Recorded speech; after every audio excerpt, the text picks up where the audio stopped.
అయోధ్యలో కొలువుదేరబోతున్న బాలరాముడు ఎలా ఉంటాడు? ఆ విగ్రహాన్ని చూడాలని ప్రతి ఒక్కరికి ఉంటుంది. సో టీవీ9 దగ్గర ప్రస్తుతం అయోధ్య రాముడి ఎక్స్క్లూజివ్ ఫోటో కనిపిస్తోంది. గర్భగుడిలో ప్రతిష్ఠించబోతున్న రామ్లల్లా తొలి ఫోటో ఇదే. ప్రాణ ప్రతిష్ఠ వరకు కూడా రాముడి కళ్లకు ఇలా గంతలుంటాయి. సో బాలరాముడి ప్రాణ ప్రతిష్ఠ జరిగే వరకు కూడా విగ్రహం ఇలా కళ్ళ గంతలతోనే మనకి కనబడబోతోంది. 51 అంగుళాల బాలరాముడి విగ్రహం ఇది. గర్భగుడిలోని ఆసనంపై బాలరాముడి విగ్రహం ఉండబోతోంది.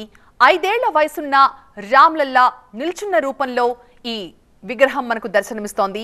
ప్రాణ ప్రతిష్ఠ వరకు కూడా కళ్లకున్న వస్త్రాన్ని కప్పి ఉంచుతామని పూజారులు చెప్తూ ఉన్నారు. ఇక కృష్ణశిలతో చెక్కిన బాలరాముడి దివ్య రూపానికి సంబంధించిన ఫోటోలని ప్రస్తుతం మీరు టీవీ9 స్క్రీన్ పై చూస్తున్నారు. తల నుంచి పాదాల వరకు 51 ఇంచుల ఎత్తులో బాలరాముడిని తీర్చిదిద్దారు. తెల్లటి పాలరాతితో నిర్మించిన గర్భగుడిలో కృష్ణశిలపై చెక్కిన రామయ్యను ప్రతిష్ఠిస్తున్నారు.